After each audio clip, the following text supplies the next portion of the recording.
Welcome to the Sharpe Club. A little bit past 9 p.m. on the East Coast. And yes, I am here chatting away as I always do. And I think I have an interesting topic for this evening. And I say that because people are often talking about parody accounts and jokes and, oh, I'm just kidding, and all those types of things. So I think to myself, wait a minute, is this something that really does work, right? Does parody, jokes, do these things actually work, right? And can you make impact with jokes or mockery? Can you do that? I have a panel this evening. I do, and I hope you will see it. Hold on, let me see if I can grab them here.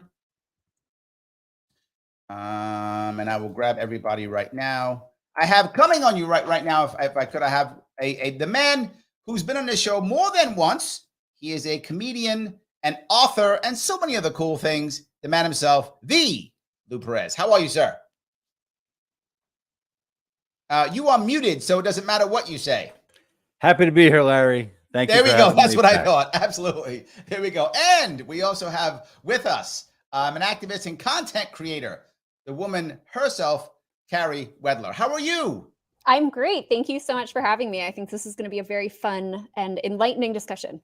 I hope it will. And filling in for someone who had a horrible pipe burst, which is terrible, but filling in as always, our returning champion, the man himself, Michael Voss. How are you, sir?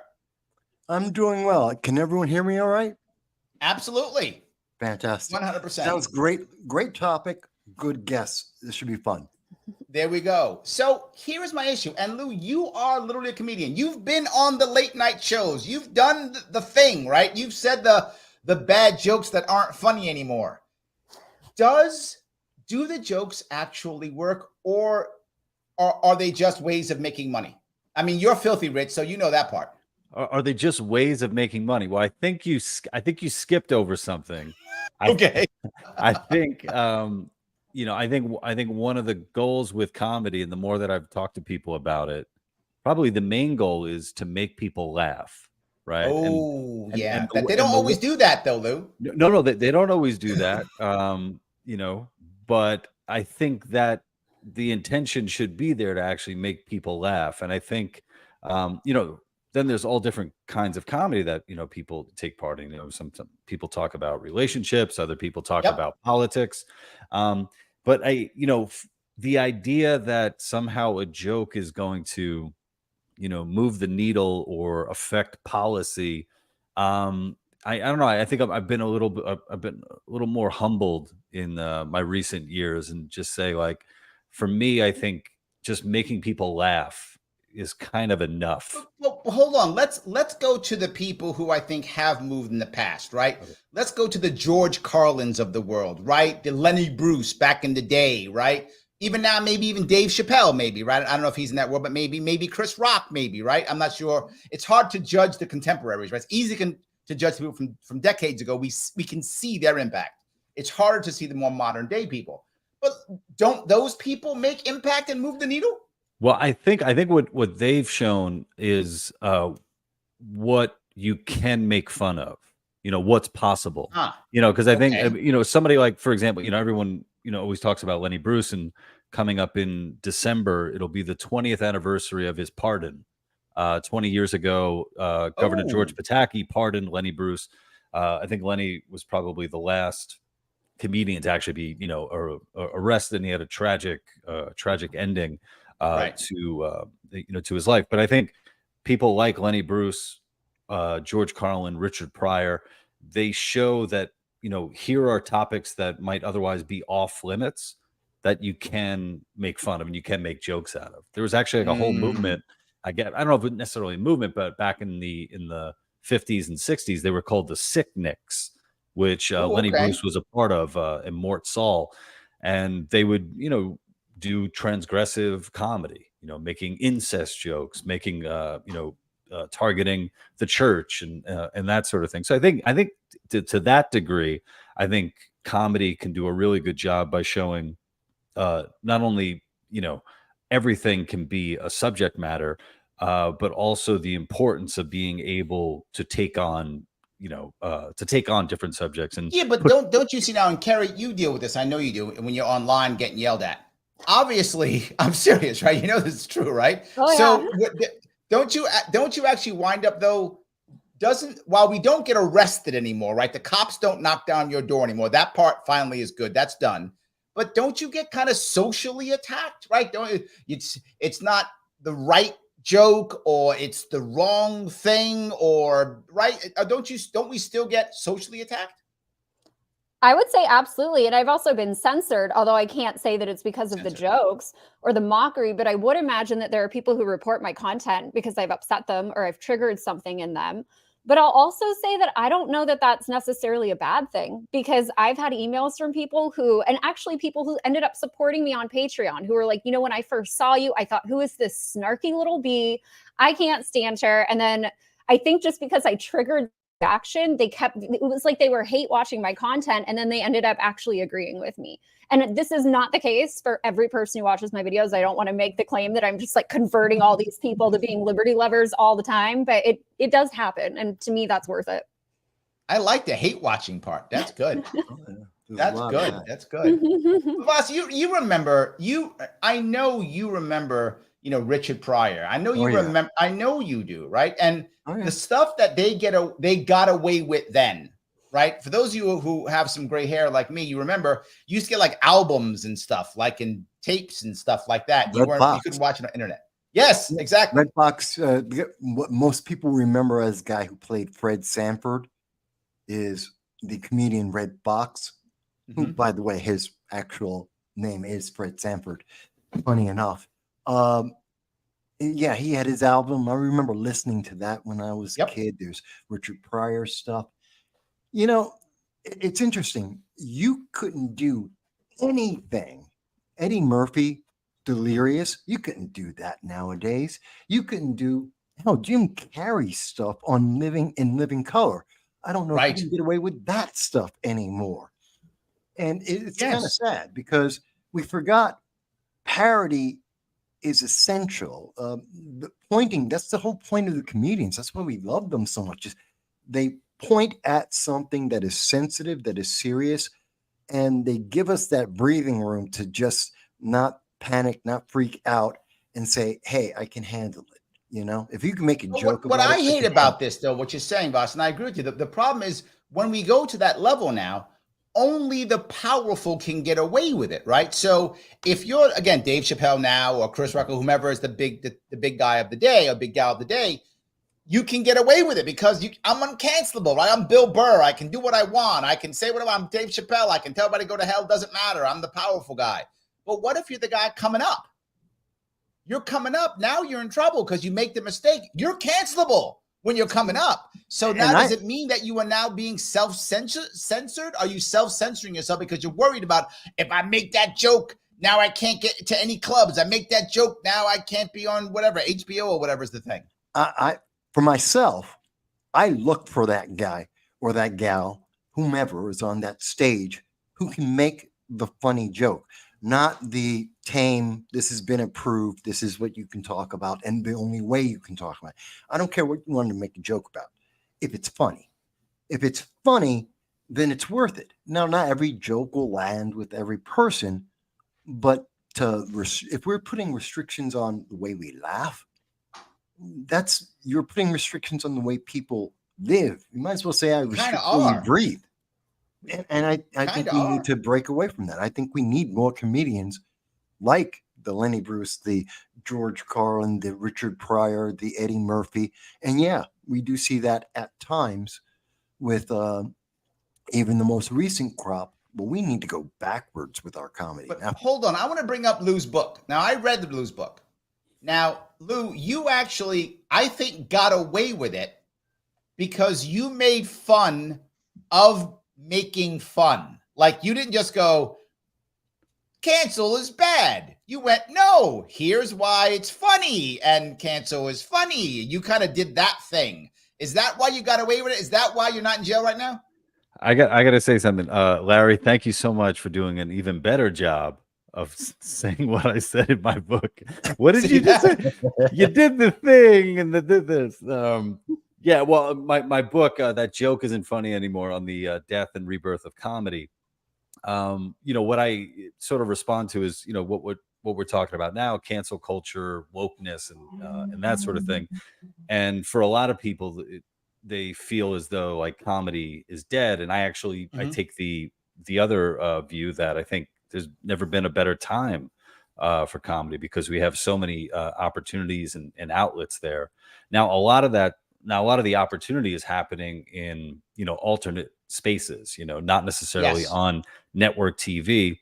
And Carey, can attest to this, the work that, she's done online, so there's definitely an audience there. There's opportunities to build up, viewership and to make a living for yourself.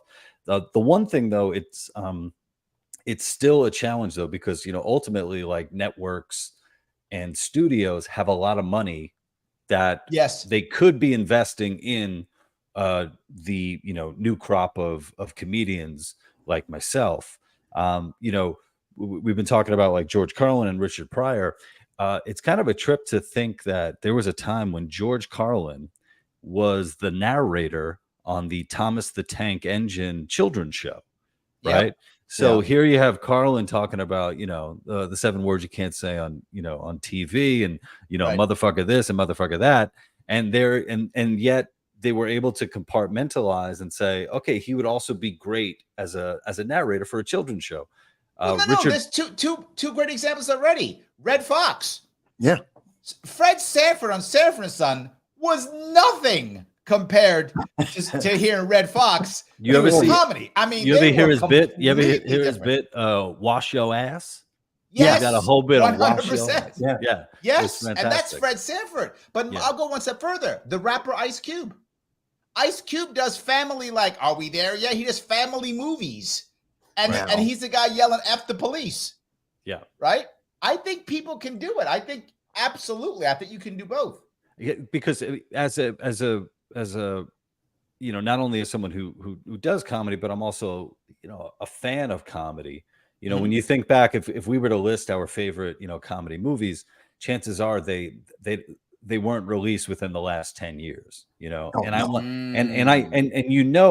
have to know that there's an amazing script out there that needs to be made, but might not be made because of the times that we're in. I think that's a shame just overall. It's like, oh man, what is what is that great story that's not being told because, studios or networks just don't want to, take a risk on it. So, I got a question for Lou, Carey. I got a question for you guys. Let's say you wanted to remake, because that's the thing in Hollywood nowadays. They remake everything. Yep. So let's say we wanted to remake It's a Mad, Mad, Mad World. Fantastically funny film filled with really funny people, both comedians and comedic actors. So you get a little bit of both. And Tom Jones. And Tom Jones. And who would you put in that today? I mean, I really couldn't think of. Carey, do you know this movie? Because I'm looking it up right now. Oh, you guys don't know it? It's from the 60s. I'm embarrassed to say I don't. Dude, you had to go. Yeah. It's from the 60s. Mad Mad World from the 60s. Vasquez went all the way back to 1963. Holy shit. Yeah, from the 60s. Yes. It's a funny that yes. Or what is it? Mike just gave me his age away. Come on, look. No, I love the cast of Buddy Hackett, Mickey Rooney. Yeah. Wow. Jonathan Winters. Yeah. Yes. It's a funny film where arsenic and what is it? Arsenic and lace. Let me go, if I could, to a couple of comments, if I could, because some people are doing some comments. Peter says, I always said if Hillary Clinton brought out the Yo Mama joke book, she would have beat Trump.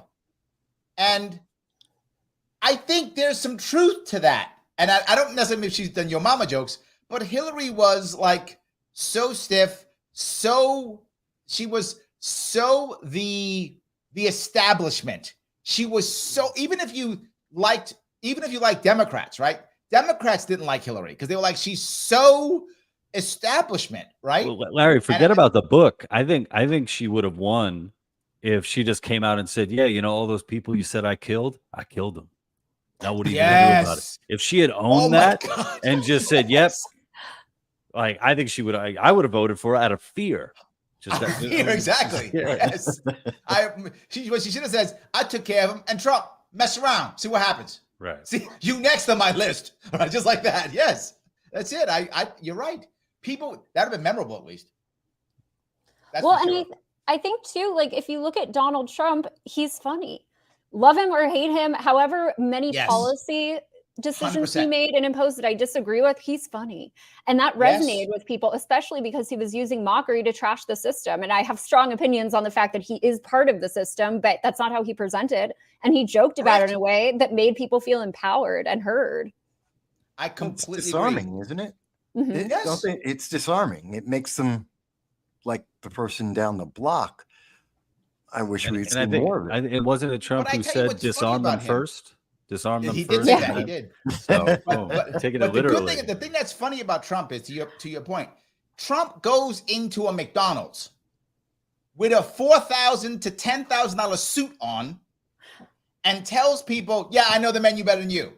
What? Like, how And he is does. that a thing, right? To your point, Carey, that's amazing, right? The average person who wears a suit as expensive as his has no idea what's on the McDonald's menu. Has no idea. Oh, do they do burgers here? Like they would have no idea what McDonald's does. This guy walks in with a multi-$1,000 suit on. I don't know how much, but I know it's more than a couple grand. And he walks in, no. The burgers in the front. He knows everything. I'm like, that's good. That's good. Yes, absolutely. So let me grab a comment. Tim says, it's the only way really. Mocking them takes some of their power. And I want to bring up this point. Hitler. Yes, I went there. If you look at someone who was actually affected directly by Hitler and the Nazis, it was Mel Brooks. Mel Brooks was literally in the military over in Europe during World War II. I don't know if he fought, but he was in the army, active duty in Europe during the war. He lost family in the Holocaust. He was directly affected by it.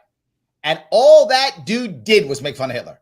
Mhm. That's all he did. He just made fun of him, made fun of him, made fun of him. He played him. And remember Hitler on Ice? He did that thing. He was playing him all day. That's all he did.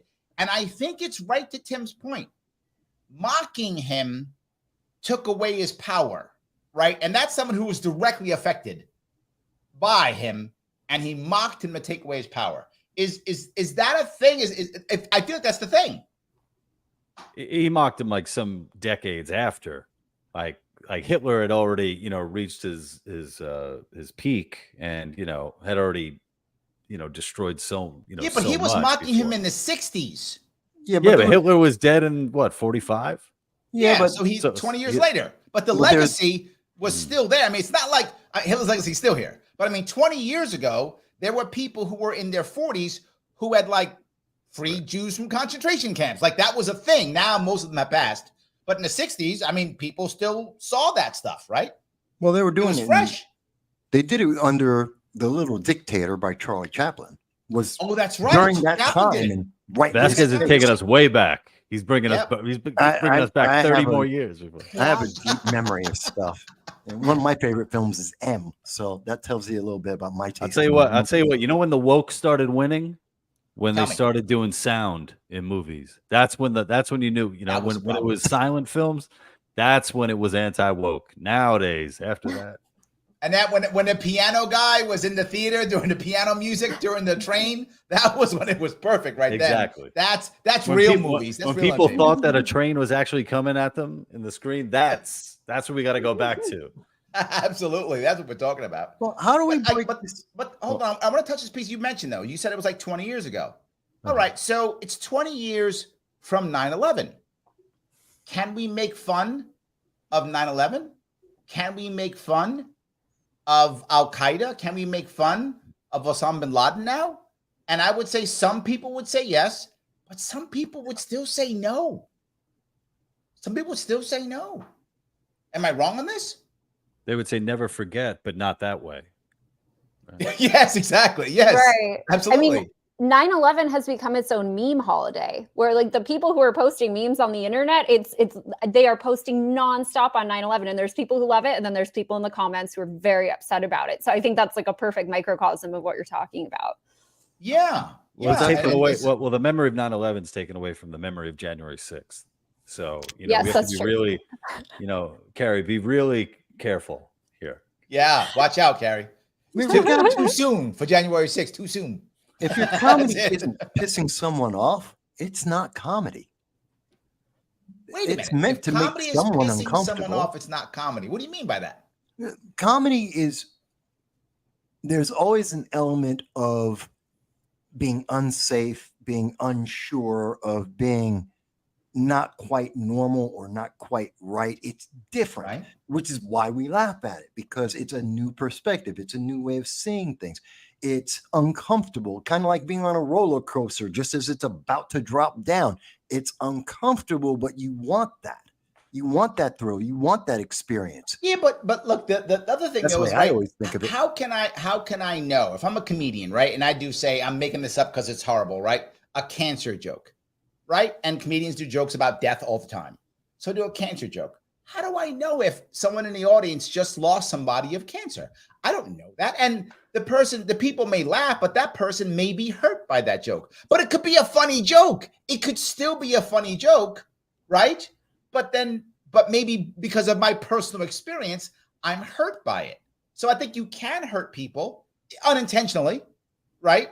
And still say a funny joke. But people get hurt unintentionally every day, no matter what you do. True. Why kill the comedy? Why stifle people's expression just because someone somewhere? No, I was saying what you said. You hurt. said if you're making someone angry, it's not comedy. Mm-hmm. I think you can make someone angry; it can still be comedy. No, I think it can be both the same. No, I'm saying the opposite. I'm saying comedy always offends somebody, and that's a good thing. Oh, I misunderstood you. Yeah, I'm saying it's a good thing. I mean, I don't know if all comedy necessarily offends. All of your comedy offends me, Lou. So yeah. Because we have this weird relationship, Larry. That's why any success I have, you're like, I find that very offensive, Lou. And I'm like, what do you mean? When my babies were born, Larry was very offended. He's like, I was offended. So pissed, but whatever. yes. I think there's a lot of it's like all forms of art. I think there's just so much that could be done with comedy. There's dark humor. Like some of my favorite comedic scenes happen in dramas, like The Sopranos or Deadwood. Like some of the funniest stuff happens in dramatic performances where there's like other people are dying, or there's monster scenes. Got it. And then the comedic scenes in it are some of the best. It gives release to some of the tension. Yeah, right. Yeah. It gives release to the tension. That makes sense. I get that. That does make sense. But then what about when it becomes almost institutional, right? And this becomes my big issue. And the example I'll give is late night TV, right? I stopped watching a lot of late night TV. And the one I stopped watching first was The Daily Show. And I used to watch Daily Show all the time. If I go back, I don't know, 10 years, whatever it was. I used to watch it all the time. It's a common thing. I watch it often. Not every day, but often I watched it. Mm-hmm. But then when I watched it, after Trump was elected, it just became the Trump sucks show. And then I saw old late night began to become the Trump is bad show. And sometimes they were funny. I mean, some of the anti-Trump jokes were actually very funny. Some of them were. But it just became that is now the joke. And if you don't think that, then it's not funny. And basically everything was just, oh, something happened. How do I make a Trump joke out of it? And at that point, I just stopped watching. It became institutionalized. And at that point, I think you do find right now a lot of late night suffering, heavily suffering badly. People aren't watching it because the idea of mocking Trump, which I'm not against mocking somebody, right? He was the president of the United States. He gets to be mocked. I'm totally fine with that, right? You can mock any president. I don't care who it is. But if that becomes your entire shtick, well, I don't know if I want to watch anymore. I think the market's showing that. I feel like that mockery, in a way, didn't take away Trump's power. I think he grew from it. Am I wrong on this? Saturday Night Live mocked Ford for tripping. I remember that. Funny. In fact, that was one of their first cold opens, was falling down because he was Chevy Chase playing Gerald Ford, falling all over the place. And that's great. It's mockery of a moment that's kind of sad. Could you imagine anyone doing Joe Biden falling? Because it's not like we haven't seen him stumble as much as we've seen Ford stumble. No, Why not? It's a good point. You do see it in the meme world, right? You see it in the meme world, but you're right. You don't see that on late night. You don't see that. And I don't understand why not. It's maybe, I don't know, maybe what are they saying in the comedy world? Because to me, it seems like it's not writing to be funny. It's writing to be political. It's like a lot of movies these days. Everything's about the policy. It's about the politics. The story doesn't matter. The characters, they're secondary. Get that political message out. The joke is a political message. It's a political ad. It doesn't matter if it's funny. Well, have you ever thought that maybe President Biden is falling so much because he really loves his son? You ever think about that? Probably the reason why. Think about I that. hadn't thought of that. When you love your child so much, sometimes your feet just give out because the heart you have is so heavy and it just throws you off balance. Well, everyone knows that son love is only one side of the heart, so it unbalanced it. Right. That's the problem. Right. Exactly. I know. Trust me. I'm the science. Trust me. Trust the science. That's how that works. It's called myosynditis. That's what it is. Yes. Thank you. An inflammation of the sun part of your heart. That's correct. Yes. You got it. It's so funny, Michael, that you brought up the Ford and SNL, because I was a history major, and in college, in one of my American history classes, we learned about that. And this is a conversation about, can it make real change? And this is one professor's opinion, but she was of the opinion that this was actually very huge in his administration in turning popularity against him, because it was culture and it was media. And just to add on to what you were saying, Larry, about these late night talk show hosts, I don't think it's the mockery that's the problem. It's the lens they're viewing it through, and it's their ideological biases that are such a turnoff. And it's like they're doing it to speak their politics. And to me, I view it as so self-important. It's like they have to get it out there. They're virtue signaling how right they are. And so it's not the comedy that's the problem. It's how, as far as I'm concerned, how archaic these people's beliefs are and how stuck they are in the left-right paradigm. This is that dumb stuff that Lou was talking about, making people laugh and stuff. They don't care about that. If they were just trying to make people laugh, it would be good, but they're not. They're trying to show their ideology, and that's why it's failing. I think that makes a lot of sense. I like that idea. I think you're right. If they were just trying to make people laugh, they wouldn't care if it's funny. So, we can laugh about Trump. Who cares? Because it's a funny joke. Not, I just want to make Trump. And the other part that bothered me too is there's almost, to your self-righteous point, Karen, you saying it makes me remember it. It was also like, if you don't get it, you're not smart, right? If you don't get the joke about Trump, you're a dummy, right? You're not one of us. You're one of the bad people, right? Because we get the cool joke, you don't. I think you're right. It wasn't just, let's make a funny joke about something, which again, this stuff, you can make fun of people who are in power. I have no problem with that. But yeah, it's a valid point. And I think there's this hubris to it. I'm sorry I interrupted you. I'll be really quick. I think there's this hubris to it. I'm born and raised in Los Angeles, and it's very liberal here. And there's always this presumption here when people speak that you agree with them. Like, well, it's just, we take that Republicans are stupid and we're really smart, and we obviously care about humanity, and they're hateful. And I think that kind of bleeds out into the entertainment culture as well. Carey, you're right on the money there, because something that really surprised me when I was living in LA and, would occasionally be on on a set, shooting something. I was amazed at how open people were with saying shit like that. That was, could be controversial in another room, like just, coming out and expressing their political leanings and stuff, just like openly, without having met everybody, so you don't. Yeah. Like, I think, we all kind of know the feeling of when we walk into a room, it's like, yeah, we're bringing a lot of we have our Liberty World baggage with us. And all right, let me, just try to be a human being and say hi. And maybe we don't have to talk about politics and all that. And then, kind of ease our way in. Or I literally wear this shirt everywhere I go. He's always running for governor. That's right. When the dude who's running for governor steps in the room, what's up. But, but I was amazed at being on set and the shit that would come out of people's mouths. It's like, it would be like, the equivalent of like walking onto a job and be like, oh my God, I hate the Jews. Huh? And, Yes, and you're exactly. like, what the fuck? You like, dude, why would you say something like that? You know, how ridiculous. Yeah. 100%. Now, don't get me wrong. In certain places, that would go over fine, but at Very least well. know your audience Yes. is all I'm saying. It would go over right? very know your well. audience. Yeah. Absolutely. Know your audience. Yeah. So Yeah. Dave says, political correctness is fascism hiding as manners. George Carlin, maybe. I think that's good. That does sound like something he would say. Yeah, It it definitely does. does. Absolutely.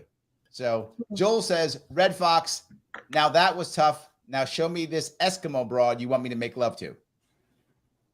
I don't remember that one. I That's don't gotta be remember a that. quote. Yeah. I think Right, now I got to go online and check it out, Joel. That's your fault. You're going to make me do work tonight, and now I'm mad at you. And, you know, Mike's doing it too. He's going to laugh, but he's going to be online doing it too. Now we're both going to be checking that one out, Joel. I am. Absolutely. Well, it's better than trying to, there was the Colbert Show with his green screen, really funny, really interesting. There's Colbert the Night Show and Colbert, and he's doing his dance with a bunch of hypodermic needles. I Not remember that. funny. No funny. Did anyone ever do a version of that? But it's all like fentanyl stuff. Like I can see that one bit. Like I'm like, fuck, how many? I'm a year or two too late to that. But I think that would be just a, that would have been funny. Yeah, that would have been funny though. That's true. Yes, that would have been funny. But yeah, the funny thing about all the late night shows is the one that is doing the best is Gutfeld. By the way, buddy, Lou was on Gutfeld. I made my premiere and a couple weeks ago. Yeah. Oh, cool. Absolutely. Yes, he was on Gutfeld. I had a great experience. That was awesome. And he pumped your book, which is amazing. Yeah, like I got to say, like Gutfeld's, it was such a cool thing that he did. Like he held my book up. He plugged it. One of the other guests, Rob Long, who I've known for some years now, he said he enjoyed the read as well. And this all happened on the most popular show in late night. So yes, that was my point. Yes. Yeah, friggin' unbelievable. Yeah. Did you tell Kat really cool. I said hi like I asked you to? I forgot to tell her that. See that? I just Kat wanted to also offend wrote a you. book similar to yours. What's the title of Kat's book? I forgot. I haven't read it yet. That's why I want you to say hi, because I want to be good to her. I got to read her book next. But yes, I read yours before I read hers. But yes, and it's funny. Yours came out before hers, but hers got more popular because she was on Gutfeld before you. So yeah. Oh, I mean, she sold a lot of books. Yeah. Yes, absolutely, 100%. So yes. Anyway, I'm sorry, I yapped away. I appreciate that. Paula says, heard a famous British actor say that he hates going on talk shows now because you have to watch what you say. You have to be so cautious. Can't be drunk anymore. You can't be drunk anymore. All those, amazing drunken Brits. Pure O'Toole. Yeah. Yes. They used to go on the shows drunk. They used to go on drinking. They would have the actual, like, the booze with them as they go on. Yes. Dean Martin all the time. Dean Martin, yes. Yeah. Absolutely. They'd be drunk. But this is my problem that I'm most worried about, though.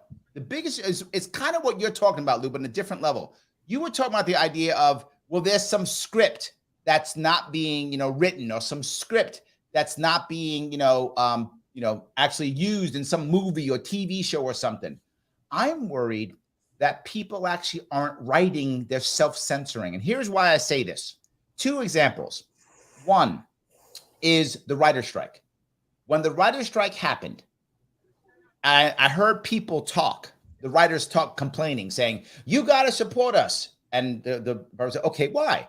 Well, because you want these types of, scripts written and not going to be there. They're not going to be, the people who are non-binary and trans and women of color. And I'm like, did I ask for any of that? I don't remember. I asked for good stories. I didn't ask for what their sexuality or race was. I think that's where the Red Fox quote comes up. It was tough before, and give me the Eskimo. Oh, maybe that's where it is. There we go. There we That's go. what he's talking You about. got to have the Eskimo now. Makes Yes. sense now. It all comes back to the circle. But when I heard that, I thought, wow. And then my daughter is in college now, and she's trying to become a cartoonist. And she had a couple pitch opportunities already with other people. And what she noticed when she was seeing all of the pictures, the pitches, not pictures, pitches, all the pitches. She was trying to get her published on some cartoons website. I forgot what it was called. And she said every single pitch had a story of an individual who was somehow sexually identified.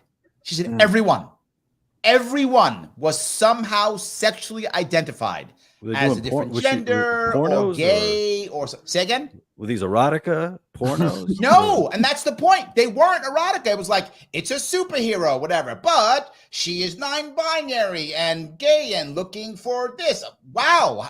How about she's just strong and wants to kill people or something, right? That wasn't the thing. She said every one of them was somehow to do with gender, everything, or race or something, everything. And I thought, how many were there? She said about 20 and 19 were that. And I thought, huh. Now, my point is, am I against that? Of course not. Of course not. But my worry is, did all of the people submitting it think that's what the studio wanted?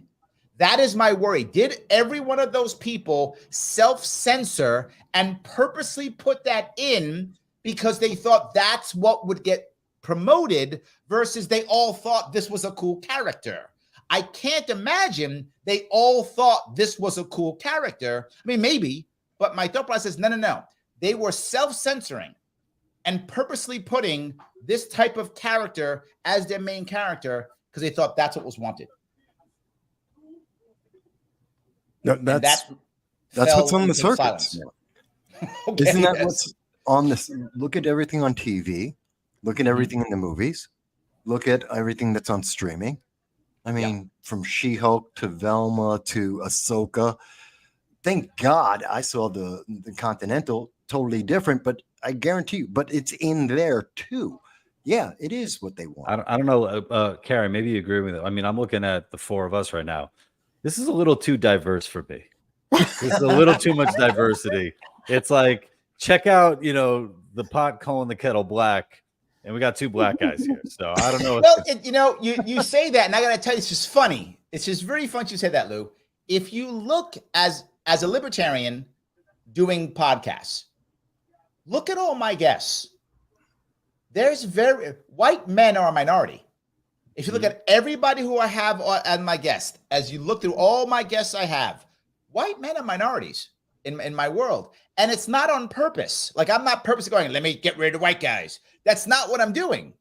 But the people who are coming to me, people who I'm talking and meeting, many of them happen to be women. I have tons of women on my shows. I mean, like women all the time, people of color all the time. All right, hold on there, Mitt Romney, with your binders full of women. I do. I have. Hold on. Here's mine right here. I got one. Yes, exactly. Yes. But I mean, I do find that it does happen a lot here. And I'll give you my best example I can give you. 2018, I'm running for governor. And when I'm running for governor, the press is all about, diversity, all about it. So they literally check all the 5 people running. They check all the campaigns. Which campaign's the most diverse? It was mine. I had the most diverse campaign staff. And this is not me saying it. This is them doing their own homework. They came out and said that, and I had the most diverse. And I don't believe it. I'm a libertarian. I don't believe in quotas. I don't believe in affirmative action. None of that. But they came to me because of the environment I think I've built up on this stage and other places. I built the environment up. An example I came from, sorry, I'm yapping a bit here, but this is something else. I'm a business world. I'm a business consultant too.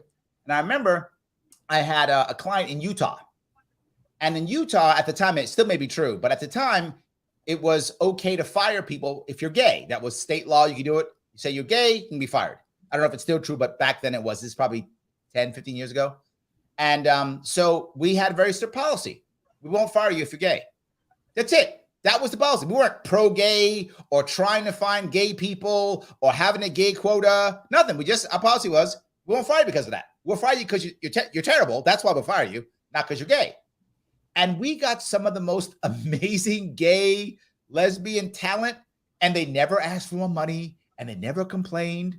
Did we treat them special? No. We treat them like regular people, just like every other employee. And they loved it, and the business had such amazing talent because of it. I'm sorry, I'm yapping away, but that's your fault, Lou. I'm mad at you now. Your fault. That's it. I'm just mad at you. I don't know. Missy says, people are far too touchy about anything anyone says. Snowflakes is an understatement. Well, if I could touch that guy, you tell me if I'm wrong on this.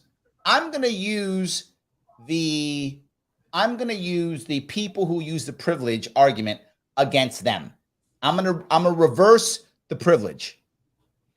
If your biggest issue is what I say on my show, and that bothers you so much that you have to take to Twitter and deal with it, how privileged are you?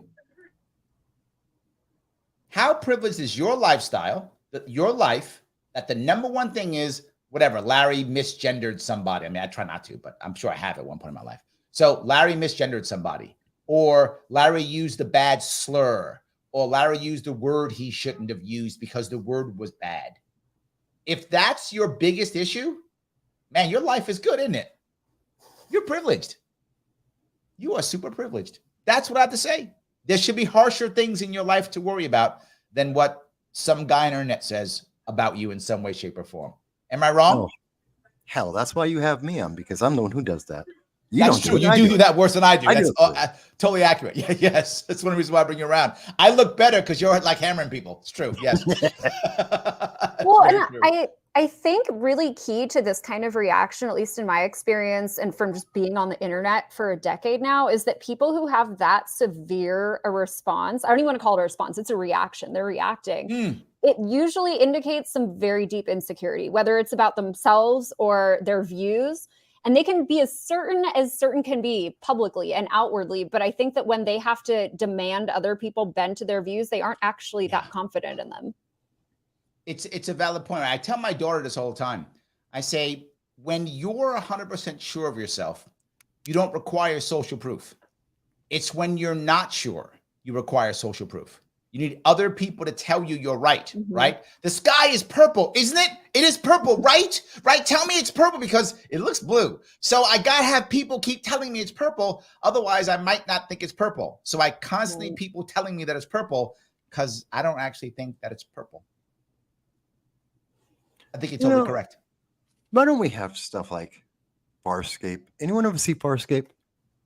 No, what sci-fi from the 80s? 1845? Yeah, we're going back.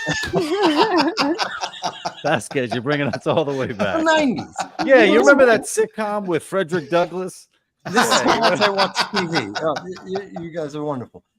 He just got his freedom, and then he started that sitcom. Exactly right. Yes. I remember that play that Cicero had. Remember Cicero? Yeah. Remember that one? Yeah, exactly. Oh my God. I don't look that old. I am that old, but I just don't look it. But Paula brings up a valid point. She says, try doing Blazing Saddles. Yeah. Right, the movie from the 70s. That type of the type of comedy that is based upon racial stereotypes is now seen as crappy comedy, but we all know, everyone listening, everyone watching, everyone here knows, you make those jokes all the time with your friends. You make those stereotypical jokes about, women this or whatever, or, whatever. We all do that, right? We all make those types of jokes around our friends always, right? We do it. And we're just trying to, and it's funny. Sometimes the stereotypical joke is funny and we do it, but we can't do it publicly. It doesn't make any sense. I mean, what happened to that comedian who used to go to DTD? You remember him? Carlos Mencia. Yeah. He had a show. Carlos Mencia. Yep. Yeah, he was also. But his show was just racial jokes. That was his entire. It was just like, let me do black people jokes. Let me do Indian people jokes. Let me do. Funny. That was the entire show. It got old though, because that's all it was. Yeah. He had like 2 seasons. So yeah, no. When his first season, I agree with you, was a riot because it was kind of new. But then by the time like season 3 came, it was like, okay, another black guy joke. Okay, you did like 9. Can you do like something else? And from his career too, there's a good chance that somebody else wrote that black guy joke. Also true. Yes, he was notorious for stealing other people's stuff. Yeah, he was. That's never good. Well, I was thinking about this. Just it's sort of in the times that we're in now. I almost feel like I grew up in an alternate universe because when I was growing up, No, well, when I was growing up, like what was on TV was like In Living Color, Martin, Rock, Living Single, all the Def Comedy Jam was on HBO. Eddie Murphy was in movies, and like and if you list, there are even more Fresh Prince of Bel-Air, Family Matters, are like more G-rated stuff. Like my world was full of black faces on TV and really funny, entertaining stuff, And so when I hear a lot of stuff, a lot of talk about, the lack of representation, I'm like, well, what the fuck happened? Because I remember it. I remember it very clearly. And a buddy of mine, actually, he brought up the fact, he said, back on these shows, there would always be the one like black character who was like a very militant, race conscious character who saw racism everywhere. He saw systemic racism everywhere. And all the other characters would make fun of that guy and just be like, "No, dude, they're not racist. You're just lazy," or or some version of that. Now, that dude would have a PhD. Correct. And, yes. he would have a PhD. Yes. He'd be opening up a research, facility at Boston University. Of course, I'm talking about our brother, Dr. Ibram X. Kendi. Peace be upon him. But I count myself very fortunate to have grown up in a time where it was just hilarious stuff happening all over the place. But not just hilarious. You bring up a very valid point, right? Now, remember this. Colin Powell wrote a book in the 90s called My American Journey, and I read it. Carey's a huge fan of Colin Powell and his work. That UN presentation about the weapons of mass destruction. It was a 100%. Fine This is before that. And he brought up a point which was controversial at the time, but I think hits what you're saying, Lou. He said, I would have rather had Amos and Andy on TV than Cops. Even though Amos and Andy was stereotypical racist black, he said at least it showed a black family. Cops just showed bad black people. He said he'd rather have that. And I'm like, wow, that's a valid point. Because to your point, Lou, what shows like Family Matters did is it showed that black people aren't just a monolith. There's the smart black kid. Then there's the dumb black kid. Then there's the jock black kid. Then there's the girl who's boy crazy and the girl who only cares about books. And because black people aren't a monolith, right? There are black people who are all the things, right? And I think that showed it better than I think many other shows, right? Fresh Prince too. It showed black people who were into hip hop, black people who were not, right? It showed people being different. And I think that was a glorious thing. But I think the war on drugs and cops kind of broke that. Yeah. I'm thinking about A Different World. A Different World was a great different show. world. And these were also comedy shows that dealt with race issues and did them in very mature ways, I would say. Where now, sort of going back to what Larry was saying about, these, young cartoonists and the characters that are drawing. The characters they're drawing are so two-dimensional and unbelievable. Yes. Where these other the characters that I grew up watching had depth, and there's that goes a long way. When it comes to cartoons, it's one of the reasons people don't realize this. And I was a comic book geek when I was a kid. Total comic book geek, right? Why did Marvel do so much better than DC? Because DC's characters were all two-dimensional. All of Marvel's characters had flaws. Right? They were all like every superhero had a flaw. Every bad guy had a backstory that made him bad. He didn't just was born evil. There's one exception. The biggest DC character ever, still to this day, Joker. Batman. No, Batman. Well, Joker, Joker comes to Batman. Yeah. Yes, you're right. Joker from the Batman, correct. Yes, but the Batman world, Batman series, right? Why? Batman was flawed. Batman was the only three-dimensional character DC had in the 40s, 50s, and 60s. It was the only one that was flawed, the only one that was human, and he was the most popular one. And Marvel said, oh, this makes sense. And they made all their characters flawed and human. They weren't two-dimensional. And that's why people loved Marvel. It's why the Marvel verse does so much better than the DC verse, because DC has made their characters now flawed, right? They found that issue. To your point, Lou, when you have a better story, when you have people who aren't two-dimensional, people care, right? People care. You're absolutely correct. But okay, we went a bit off topic, but A let bit. me pull it back if I could. My worry about the mockery and parody and joking is that it actually creates two dimensions. My worry is it creates us and them, right? And someone mentioned this, which I love this, if I can bring this up here. They mentioned South Park, right? South Park being one of the best examples of attacking everybody, right? Yeah. And I agree with that because the glory of South Park doing this. This is Paula. Paula says South Park is the closest you can get to trampling on our sacred cows. The glory of South Park is they attack everybody. They attack Catholics, Mormons, atheists, Jews. They don't care. Everybody gets it. They got Jehovah's Witnesses. They attack, everybody. They attack the Scientologists, right? Everybody gets a turn getting smacked around on South Park. And I think that works. What I feel is happening is, no. I can attack these people because my people like when I attack these people. So I'm just going to attack these people. And is this a money thing? Is it, look, as long as I have X thousand people saying, yay, beat up the other, I make money? Is this laziness? Is it, I don't know what to do? What has happened to where we're not? And if you attack everybody, often you'll lose your audience, right? Now, South Park's an exception, obvious an exception, but often you'll lose an audience because they're waiting. Like if I hate Trump, right? And I just got to, oh, okay, great. You're yelling about Trump. Life's good. Then all of a sudden I go, well, Trump sucks here. What? I'm not watching you anymore. You did the one Trump joke, and even did 85,000 pro-Trump jokes. You did one that was against you, so I'm gonna get rid of you. Am I just rambling here, Lou? Don't tell me I'm rambling. I'll be mad at you. Yeah, you're just rambling, man. I that just went. I don't know where that went. No. I think I think that there's a lot of truth to that.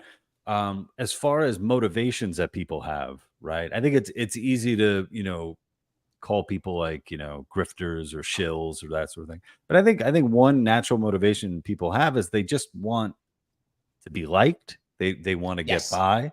And if you have your in group where it's like, hey, these are the people that I want to like me, then that might play a role in the subjects that you take on. I have a friend of mine who is a Democrat, absolutely hates Donald Trump. He's a great comedian. And anytime that he would make any joke that took a shot at his own side would get very upset with him and say basically like, how dare you do that? Like there's too much on the line that you can't even make a joke about a silly, a small town Democratic mayor, right? Because there's so much on the line. And he continues to do the jokes, and I think that's great. But there's a lot of people who are going to be like, man, it's not even worth it. It's not even worth the trouble. The self-censorship is my worry, Lou. That's what I keep bringing up. That is my biggest worry, that we just decide. And my daughter's example really bothered me. I couldn't imagine everybody thinks that way, but they all self-censored because they thought, oh, this is what they want, so let me do this. It blows my mind. You know what, Carey, you tell me. My biggest fear actually is a world where people don't know how to, either they don't know how or they're afraid to laugh. They can't mock anything. They can't make a parody. They can't make a joke of anything because it's all too serious. It's climate change and the world's going to die and it's gun control and guns are going to march into your living room and kill you. And MAGA is going to kill you and everything is going to kill you. It's always serious all the time. You don't have time to laugh or to joke or to just not be serious and do what you were told. That scares the hell out of me. Isn't that the movie Equilibrium with Christian Bale? I thought it was Saturday at the GNC. Going back to 2003. I don't remember when it was. It's not like 1921 at least. Vasquez, you're more afraid of that in the 90s. Vasquez, you're more afraid of that than sharks, man. Sharks are scary. I'm more afraid of Carey's in Los Angeles. I don't know if Carey goes to the beach. I'm scared sharks are in the water. Sharks aren't walking around my apartment. They aren't getting me fired. Well, the ones that I'm really afraid of are the ones that can walk. Land man. shark. Yeah, there we go. Yes, that's right. SNL. Absolutely. Land shark. So, but let me go back to the piece if I could. Right, you talked about the earlier stuff, the 80s and such. I was watching a movie with my daughter. I watched the 1979, 1980 movie, Mel Gibson, The Road Warrior. Right? Mm-hmm. Anybody ever seen that movie? Yeah, Road Warrior? Movie. Right? Great movie. In that movie, one of the bad guys is gay.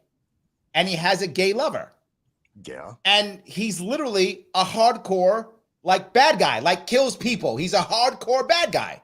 Humongous. And one reason he gets, I'm sorry? His name is Humongous. No, Humongous is the top bad guy. But he's his also the gay character. Well, they didn't say he was gay. It wasn't obviously gay. He wasn't obviously gay. He might have been gay. You're but talking he wasn't about the biker. gay. Okay, I know which one you're talking about. The There's biker three. guy was Carey, clearly you know what gay. these He guys had are a talking gay about? lover, right? So Okay. he was clearly gay. You guys ever saw this movie? My point Okay, is, go on. nobody cared. Like, nobody was like, oh my God, he's a gay. Nobody cared. Like, okay, he's a gay guy and he's a bad guy. And gay guys can be good guys and gay guys can be bad guys. And who cares? I prefer all bad guys to be gay guys. That's just, cool. Behind every bad guy, I want the possibility there of seduction. You know, so that's just me. This is what like the bad boys, Lou. That's you. I like the bad boys. That's right. You like the bad boys. That's your Bobby problem. Brown. Absolutely, yes. But my point is, it wasn't a big deal. Like, nobody cared. We watched another Mel Gibson movie because she liked Mel Gibson after that. So we watched Lethal Weapon. And watching Lethal Weapon, that movie, which is like 1982, something like that, early 80s. And that movie, again, the main character, of the two characters, a black guy.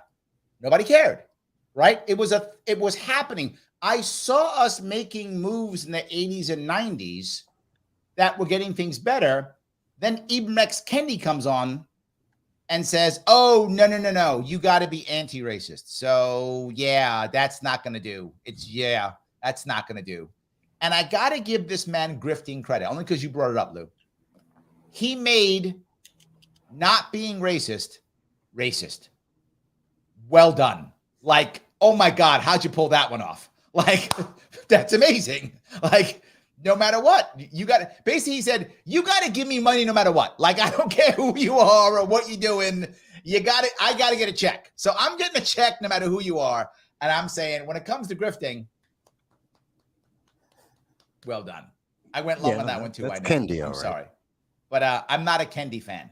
Kendi fan. Shelly is a fan of yours, Mike. She says land shark. She likes that. Absolutely. That's funny. Yes, it was good. I love that. Paula says a lot of the left hate South Park, hence the so-called South Park conservatives. But just for clarity, both South Park creators are open libertarians.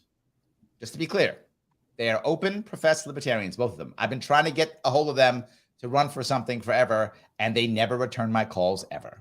So it is sad because they know exactly why I'm calling them. They know, oh, I'm not answering Larry because if I answer Larry, he is going to tell me to run for something. And if you hadn't been watching, you're correct. So when you pick up the phone, that's what I'm asking you. 100%. Yes, I am. I just want to add on another wonderfully subversive, offensive show is It's Always Sunny in Philadelphia. And they have covered so many issues and they managed to slam both sides in the same episode sometimes. Like they did a gun control episode, and I don't want to give anything away. There's 2 gun control episodes, but there's one in season 9 that it's like one of the best satires I've ever seen. And it involves all the characters and it makes fun of both positions. And it's done so skillfully. And somehow they do it without even getting political, but in a way that just laughs at everyone and how seriously they take it. Just to speak to what you were saying, Michael, like there's such a degree of solemnness these days among either main political party or people who subscribe to that. And it's not without reason. Things are pretty bleak, but I feel like there's been such a long train of psychological abuse, and always really, but especially the last few years, that people are so stuck in the reacting and in the suffering and in the fear that it does become very difficult to find joy in life. And also like in Los Angeles, that's the case here. There are people here who just they can't enjoy life. Like the day after Donald Trump was elected, it was like the plague hit Los Angeles. Yes. Like I was told Yes. by a meditation teacher, she said that everyone came to class the next day wearing black. They were in mourning. I went grocery shopping that day. I've never felt such heavy energy. And it's like Yes. when that becomes your whole world, they've got you. Yeah, Yes. Oh, that's so good that you say that. Yes. It's funny. It's like if you hate Donald Trump that much and he wins, he really won. Like he beat you, right? I mean, when I was surprised Trump won, right? I did think he was going to win. I thought he was going to lose. I did not think he was going to win. I thought he was going to lose. Trump thought he was right? going to lose. Yeah, and I was one of them. Like I thought he was going to lose. I thought, he's not going to win. Whatever. When he won, though, I wasn't crying about it. I was like, yeah, Gary Johnson got his ass kicked. Fine, damn it. But anyway, but yes, I was actually happy Gary Johnson got 3%. I was like, yay, Gary got 3%. So, but I did. So Trump won. I was like, okay. So another crappy president. We've had 44 others. Now we'll have another one. So it's all fine. Think That's of kind the of how I memes thought. we got out of it. I mean, that one chick screaming That's true. is the best. I love it. Absolutely true. Yes, absolutely. Roger does a super chat. Thank you for super chat. Roger, he says, just got here, but black millennials love Boondocks. Yes, Boondocks, another great one. 100%. The best episode is when they bring back Martin Luther King. Oh, I don't remember that one. Okay, I got to watch more of it then. Yeah. All right, guys, real fast. I'm talking Martin to the Luther King audience isn't here. dead. He was in a coma. When he comes back, best episode of Boondocks ever. All right, I'm going to look. Now you're going to I make have me to work look- too. Joel, I have you to got- look I'm up looking Martin for it. Luther King. Who is that? I got to look him up. Martin King Jr. Oh, Get the okay. right one. You might get the wrong one, get confused. I'm seeing an old Protestant guy who Yeah, nailed wrong something one. to a You wall. got to get the Junior. Junior Okay. gets it right there. Yeah, Junior. Guys, if you're watching this and listening, you like it, do me a favor, click that like button. It does matter. I bug you all the time because it matters. I got to get past the algorithms. So please click the like button. It does matter. If you're watching this on Twitter, then please retweet this right now. Just retweet it. I know you said, man, that's a good looking panel. Yes, but we'll still be here. Click retweet. We'll stay for these couple minutes so that you can retweet. Please. You can do what Roger did. You can super chat me if you want to support the show. That's awesome. Super chat me if you happen to be watching me on Larry Sharpe YouTube. That's awesome. But more importantly, please follow these lovely people who have given us some of their time and given us some of their amazing voice. Follow Lou Perez on Twitter at the Lou Perez. Follow Carey at Carey_, right, Wedler. And of course, Mike at MV Consult. Please follow them on those on Twitter so that we can make sure you show them some love that they've been showing us. I do truly appreciate that. So I guess my last piece is, can you think of an actual person or show or anything comedic that you think in the last 20 years has actually made impact, has changed something, right? I know we talked about culture, and I'll go back and bring up Trump on this. I would say there are many reasons why Trump won in 2016. But I think the number one reason why he won is his culture, right? He had 11 years on The Apprentice. He was on rap videos. He had been in WWE wrestling, right? He had done, if you took any other part away, he might have still won. Who knows?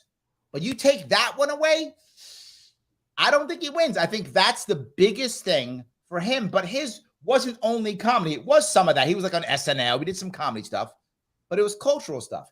Is there a comedy, either comedian or show or YouTuber or something that you think is actually making impact and changing our culture or changing politics? Now? Yeah. Do you think there's one?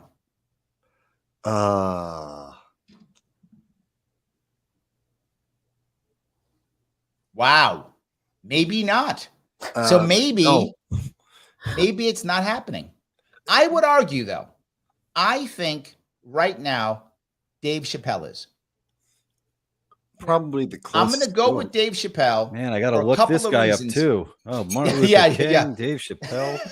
Yes. Oh, These are black people, Lou. You don't know about them. Sorry. So yes. You don't know about them. I do a lot of hiking. Okay. I know. I don't run I into know. many black people on the trails. And skiing. not I know hike. you do both of those too. Yes. Black people don't no. swim. They don't hike. Two things. Yes. So, but I would say Chappelle, and I say that because he pushed what I thought was a limit that a lot of people couldn't push when it came to the trans and gay community, right? He pushed it that I think a lot of people wouldn't, and he made people feel comfortable saying, okay, there are some people, I don't know where I'm going to say this. There's been a thing recently that if someone is part of an oppressed group, you must believe and or support or do all of those things for every person of that group, no matter what. I remember having a person on my show, and we were talking about trans people. We brought up the idea of Dylan Mulvaney. And I said, is it possible? And I did. This was an honest question. I wasn't being a jerk. I said, is it possible that maybe people just don't like Dylan, right? Maybe he's just a bad person. They don't like her, right? They think she's a bad person. Could it be that? And she was adamant. She was like, no, we must support all trans people. And I was like, but what about like bad ones, right? Aren't there bad trans? She was like, no, we must support all trans people. And I feel what Chappelle did was put a humanity towards a lot of groups of people to say, no. There's trans people who are great. He has friends who are trans people, and there who are jerks. Both. I don't know. Am I wrong with Chappelle, or am I giving them too much? Dave Chappelle has been one of my favorite comedians since I was in middle school. Like, I remember like going out to find his content long before I was ever political. I love Dave Chappelle. I love his recent specials. I love everything he does. And what I think, aside from that, from how brilliant he is as a comedian, I think something really interesting that he did just by consequence of doing this kind of material is he exposed so much hypocrisy within that movement. Of like, okay, well, he's a black man. Are you going to support him? No. It turned out a lot of people didn't. They turned on him because he didn't fit into their collectivist idea of what he should be saying. So their ideology contradicted their ideology. And that's just like a byproduct, but I think it's a very powerful one that has done a lot to shift thought, at least on that subject. I would argue that Mike and I both have felt you're not the right kind of black guy. I think Mike and I have both felt that. Constantly. Yes, yes, you're not the right guy. You got to be our kind of black guy. Yeah, I get that all the time. I can't wait, though. I maybe the rest of the panel has a different point of view, but I think there's going to be an explosion of humor and parody and mockery of all of this oppressive, downtrodden, propaganda-filled push that we are living through right now. It's kind of like, in ways, we're like in the 1930s, late 1920s, 1930s, coming out of the Depression, going and just right up into the start of World War II. There's going to be, there's going to be a comedy Hitler. And he's coming now. He is. He's coming now, baby. Now. Yes. Well, you know what I mean? It's like there's going to be that counter wave of just like, no, I feel it already. I'm going to laugh. And I, you know who I feel is going to sound weird? I feel with the popular, who's the popular guy who's getting Me Too'd now, the British actor, Russell Brand. Russell Brand. Right? Oh, Henry, yeah. And I know a lot of people now, and I'm not going to out anybody because they get in trouble, but literally say, I don't believe any of the women. Who are actually saying it out loud, to me, not to others. I don't believe any of the women. And I'm like, that's the opposite. Like we don't want the pendulum to swing completely, right? I mean, I get it, right? Now, but it's supposed to believe all women. Now people believe no women. Like, no. Like, you're supposed to decide which ones to believe. Is that what you're supposed to do? But I feel, to your point, Michael, that there's a pendulum swing. So now they're starting to believe him. And maybe, I'm not saying he's wrong. I have no idea. I haven't done details. I have no idea how right or wrong he is. But my point is, you shouldn't blanketly believe anybody, no matter who it is. And I feel like the pendulum is coming back. That it's almost like, nope, if she says something, she's lying. She's just trying to get money off of him. Maybe. So I think you're totally right. I feel it already happening. I feel a backlash on people. I see the old, when you see a TV show or when you see a commercial or when you see something, someone looking at it and going, oh, that's woke stuff. No, I don't like it. When maybe it is, maybe it isn't, but we're making assumptions constantly. I think your backlash is correct, Mike. I think it is. Yeah, I hope it leads to another Eddie Murphy, another Richard Pryor, or George Carlin. I mean, those right are here, the baby. people in my Right here lifetime. on the panel. Well, there you go. Absolutely. I just Here want we you go. to blow up and get big, you know? Yes. I want to hear Roger's that all in the the super time. chat. He says, wow, me and Voss agree on something. Who'd have thought? That's awesome. I love that. See, comedy brings us together. That's what it is. See that? Comedy We brings sharing us that together. $2? So we sharing that $2 at a. That's to me, homeboy, That's not to all you. right. I I pumped your book. I should charge you more. So I should charge you more. Absolutely. Yes, absolutely. So let me grab a couple more of these here. Shelly says, I have loved trans women since junior high school because I have size 11 feet and could stop wearing men's shoes. That's good. I'm going to bring up something else that's kind of weird, right? I had trans people who worked for me years ago before it was a big deal, right? My IT chief, probably 15 years ago, was a trans woman. Believe it or not, used to actually came out of actually a Hasidic Jewish community. Believe it or not. And I was like, yeah, all I didn't care. I didn't care at all. I was like, whatever, you're good at IT, whatever. I don't, whatever, it's all fine. With a right? capital T. With a capital T. Yes, exactly. You are really good at IT. Exactly, you are. Yes, but she was fine. I didn't care. Right? I called her by her name, and I used she pronouns, not because I was being a jerk, because she presented as a she, so she it was. I didn't even care. So when things started happening, when I ran in 2018, my policy chief, trans woman, I didn't care. I didn't pick her because she was trans. She was the right price also, because I was looking for volunteers. So she was also the right price. So she was good at what she did and the right price. I was like, yes, you're in, done and done. Didn't care, all good. So anyway, I'm yapping away. Roger's throwing super chats all over the place. He goes, Voss, you're Spanish. That's why they say you're not black. No, Is that because true? I'm conservative and Republican. Yeah, I'm libertarian. That's why. Yeah, I'm. Yeah. That's what they do for me all the time. I get it. I get it all the time. So yes.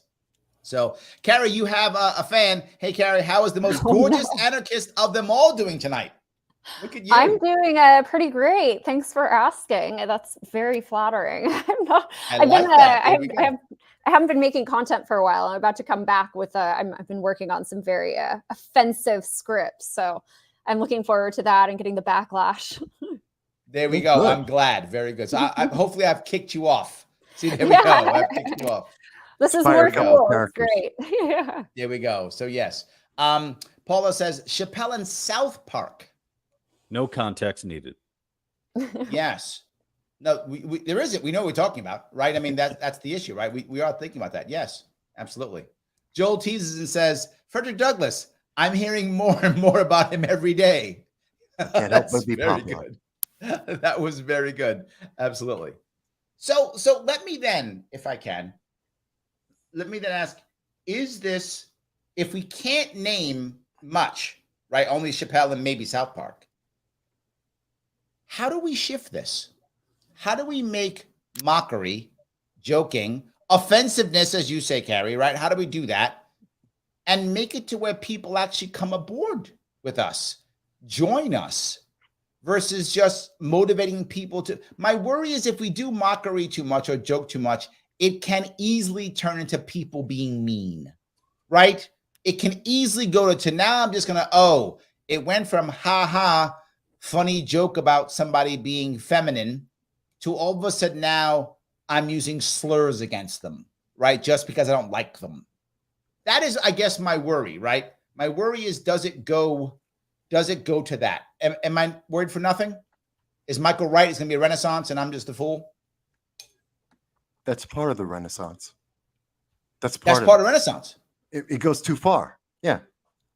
Sometimes it goes too far, but that's how you know it's gone too far. You don't know until it's there. It happens. Some people...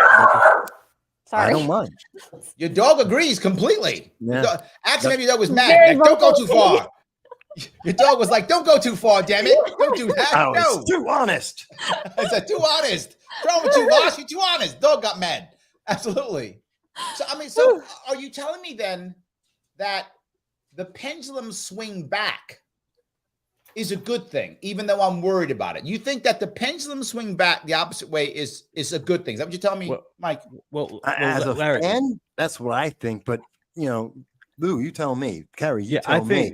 Well, I think here's something. If you look at back to your question about who's had a profound, what comedian has had a profound effect on the culture, I would say Joe Rogan would definitely be a person who's had a profound effect. Now, it might not necessarily. Now, it's definitely through his podcast. Right. Joe is a veteran, stand-up comedian, but I think millions and millions of people have come to him through his podcast, and I think there's an element to comedy where it's there's no subject matter that's off limits, right. whether through making fun of it or discussion. And I think Joe Rogan has done a really good job with that, and sort of that ethos is something that I think is having a big effect in the podcast spheres. So say, for example, like the Dark Horse podcast with Brett Weinstein and Heather Hying, like this, they were able, during like the COVID stuff, they were having conversations that were otherwise censored, on like, Twitter at the time and all that.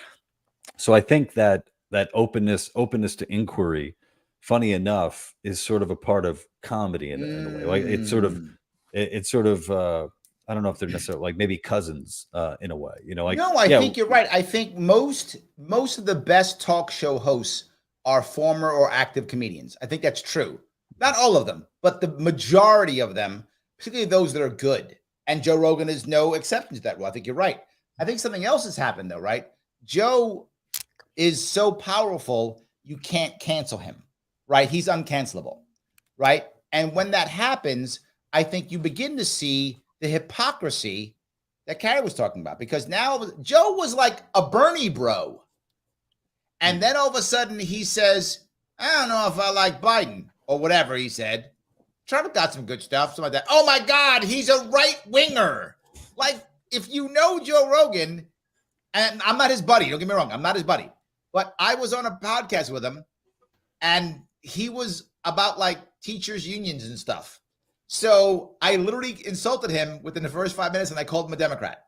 That's a true story. If you watch my podcast with him, I actually called him a Democrat. The guy is not a righty. It's clear. He's not a conservative. He's not a right. It's not who he is. He's who he wants to be. He has, and like most Americans, he has some conservative views and he has some liberal views like most Americans do, right? And I think all of a sudden now he gets called that, and people who like him and watch him go, wait a minute, that's not who he is. Wait, I've been watching this guy for years. That's not who he is. I think you're right, Lou, but not only for your reason, for another reason. I know, Carey, you have to see this, right? You mean specifically with Joe Rogan, or? Yes. Yes. So actually I, as this was coming out when he was getting called a right winger, I was showing my mom, who's like an open-minded progressive. Like I'm playing the long game with her. I'm slowly getting her toward anarchism, but I showed her a mashup video of everything Rogan was saying, of how he, like, it was like a progressive mashup. And she specifically, she was like, I'm really glad you showed me this, because this has not been the narrative. And she's skeptical of these things, but like, she'll still watch network TV, which just drives me insane. I love her so much. And like, she raised me to be skeptical. So it's an interesting dynamic between us. But like, point being, she became very cognizant of the fact that this had been skewed and manipulated. And like, I think that there are different kinds of people who control the narratives. I think there are people who genuinely believe it. Like, I think there are people who sincerely do believe that Joe Rogan is a right winger. Yes. And then there's people who it serves them to portray him that way because he detracts from the narratives they want to be believed.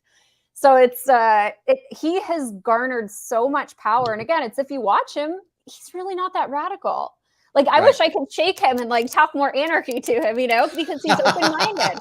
But I think that is one of the things that is jarring about him to the people who hate him, is if you watch his interviews, he's just curious. He's asking sincere questions and wants to know more. And I think that threatens people who have decided what reality is and how it should be, and that everyone else needs to comply with it. I think there's a second piece here too, which in a lot of podcasts it happens, which is I talked about this at Freedom Fest 2 years ago. when I was on the stage, I brought up the idea that there's two things: blood sport, right, which is like critical, and platforming. So what do I mean by those two?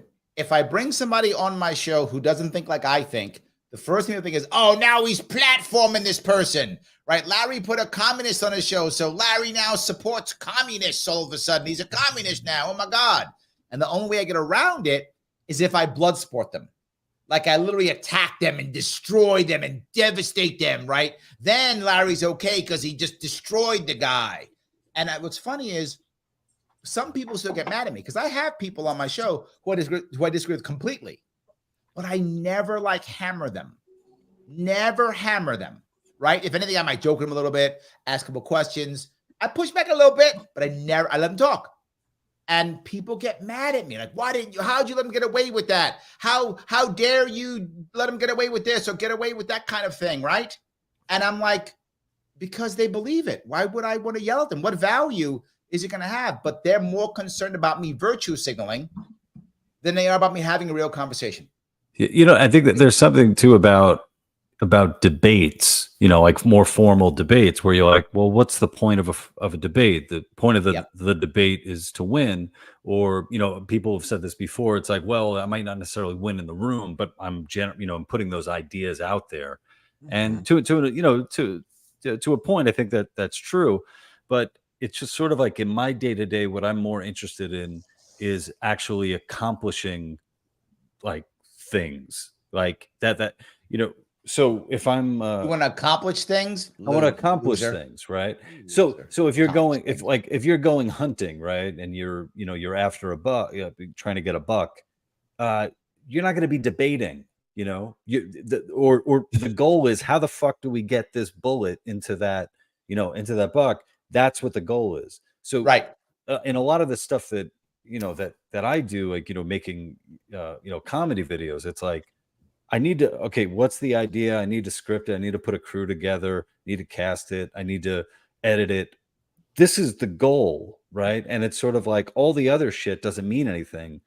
What matters is trying to get this goal. And I feel like a lot of people, and I'm so happy that Carey's, back to making content again, because like, I think so many people, they don't actually make stuff, so much of their life is these abstractions or trying to destroy somebody with these arguments, right. And it's like, well what are you doing, right. What do you have to show for right it? I've always thought that in my world, and maybe I'm wrong here, but I've always thought that if I'm going to influence you, I first have to gain your respect, right? If I gain your respect, then maybe I can. I might not be able to, right? Maybe you're so caught in your ways I can't influence you.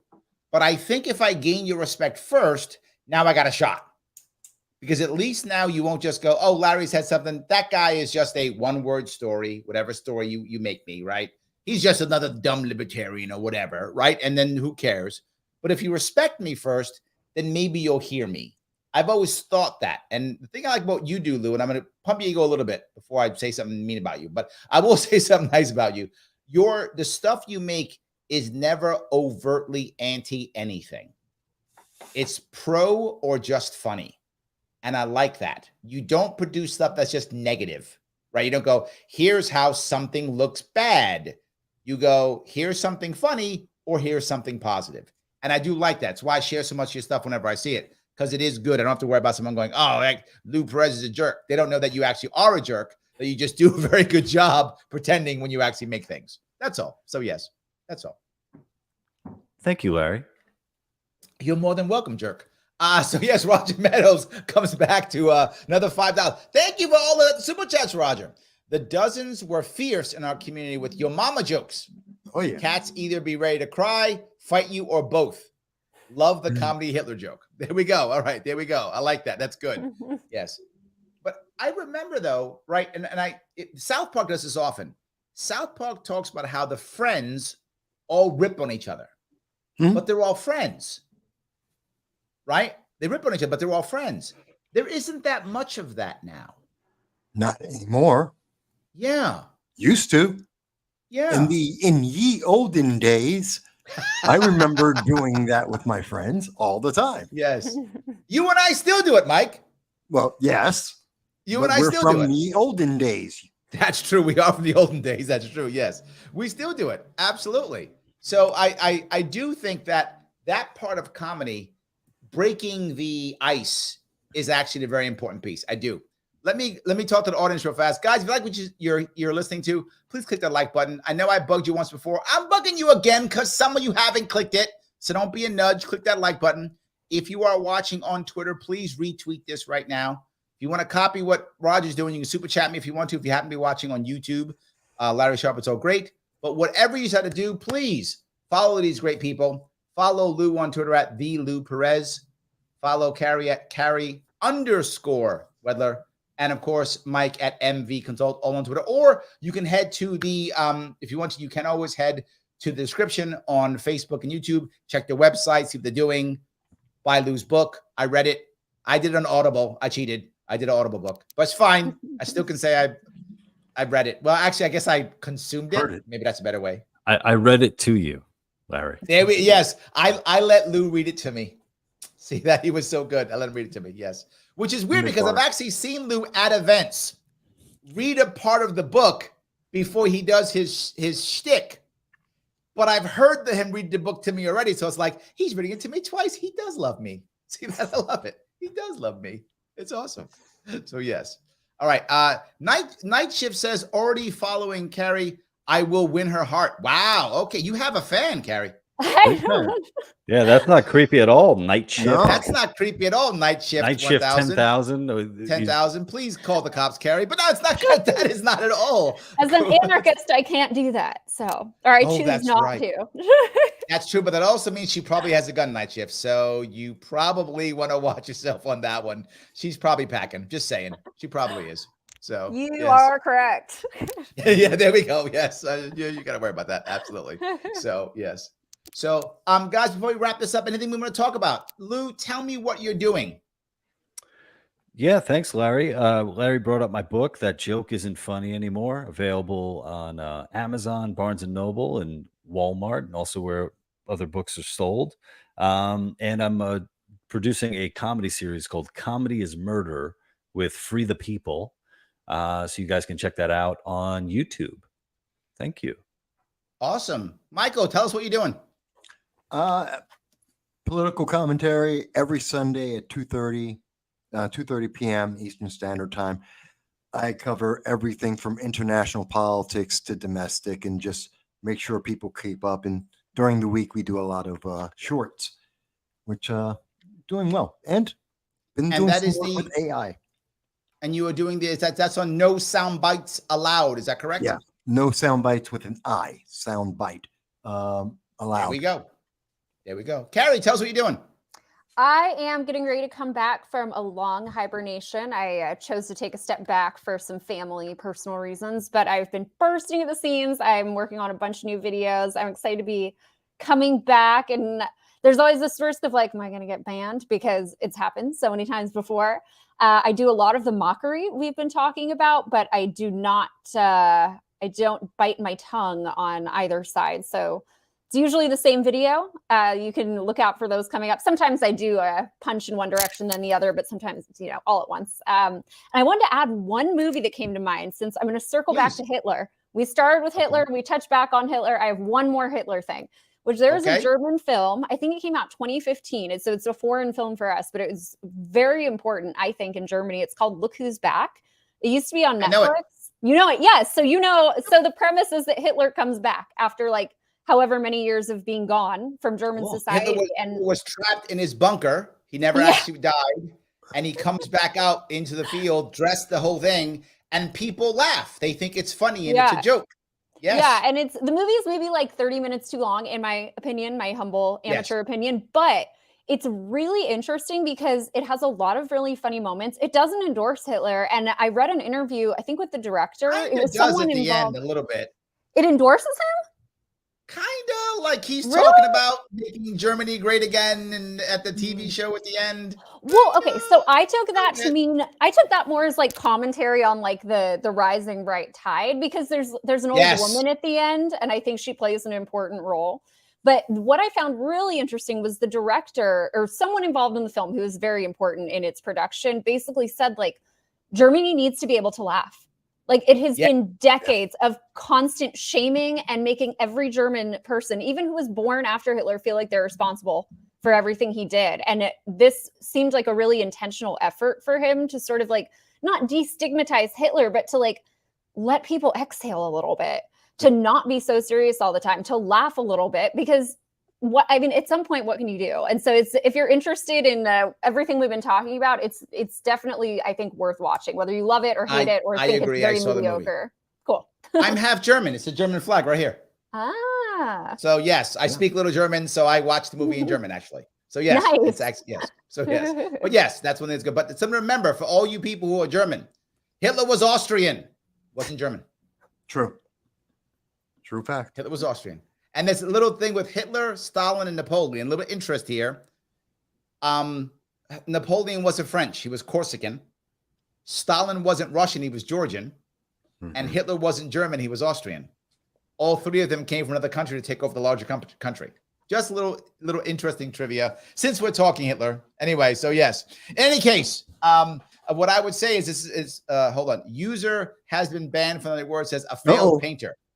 Yes. What? People always say, would you go back and kill Hitler? If you can go back, like kill baby Hitler or something. I'm like, no. I would go back and teach him how to paint. Hitler was a failed painter. I would teach him how to paint so he could be a good artist, and he'd go off and be an artist someplace and not take over Germany. See, you don't have to kill. You can still find good reasons and stop the Holocaust without having to kill Hitler. Just make him a better painter, and he'll go paint. And there'll be no Holocaust. See that? I love that. Anyway, so night shift goes. Mao was Chinese, though. Yeah. Well, yes, that's true. You got me on that one. I can't say anything about that one. You got me on that one. All right, guys. Well, thank you so much for everything you did today. Thank you, everybody, for watching. I appreciate it. I will be back on tomorrow evening at 7 p.m. There will not be a Wednesday show. This Wednesday at noon, but I'll also be on tomorrow at 1 p.m. my radio show out of Rochester, New York. I'm sorry, I won't be on 7 p.m. tomorrow, 7 p.m. on Wednesday. I'll be then, and I will see you all very soon.